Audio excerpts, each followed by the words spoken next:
Rajkot cricket ടെസ്റ്റിൽ ഇംഗ്ലണ്ടിനെതിരെ കൂറ്റൻ ഒന്നാം ഇന്നിംഗ്സ് സ്കോറിനായി ഇന്ത്യ പൊരുതുന്നു. 7-ന് 380 റൺസ് പിന്നിട്ടു ഇന്ത്യ.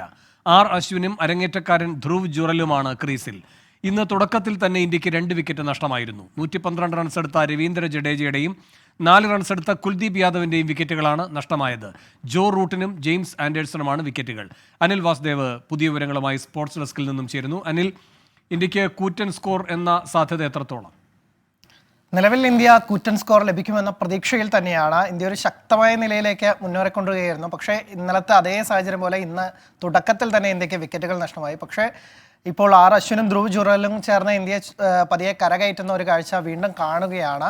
ഈ സഖ്യം ഇപ്പോൾ 50 റൺസിന് അടുത്ത് പാർട്ണർഷിപ്പ് ക്രിയേറ്റ് ചെയ്ത് കഴിഞ്ഞു. ഇന്ന് തുടക്കത്തിൽ സ്കോർ ബോർഡ് ഇന്നലെ 5-ന് 326 എന്ന നിലയിലാണ് ഇന്ത്യ ബാറ്റിംഗ് പുനരാരംഭിച്ചത്. അവിടെ നിന്ന് സ്കോർ ബോർഡിൽ 5 റൺസ് എത്തുമ്പോഴേക്കും തന്നെ 2 വിക്കറ്റുകൾ നഷ്ടമായി. ആദ്യം ഔട്ടായത് നൈറ്റ് വാച്ച്മാൻ കുൽദീപ് യാദവാണ്. അദ്ദേഹത്തിന് 4 റൺസ് മാത്രമാണ് തൻ്റെ അക്കൗണ്ടിൽ കൂട്ടിച്ചേർക്കാനായത്. ഒപ്പം തന്നെ ഇന്നലെ സെഞ്ചുറി നേടിയ രവീന്ദ്ര ജഡേജ 2 റൺസ് കൂടി ചേർത്ത് വിക്കറ്റ് വലിച്ചെറിഞ്ഞു, അല്ലെങ്കിൽ ജോ റൂട്ടിനെ സമ്മാനിച്ചു എന്ന് തന്നെ പറയേണ്ടിയിരിക്കുന്നു.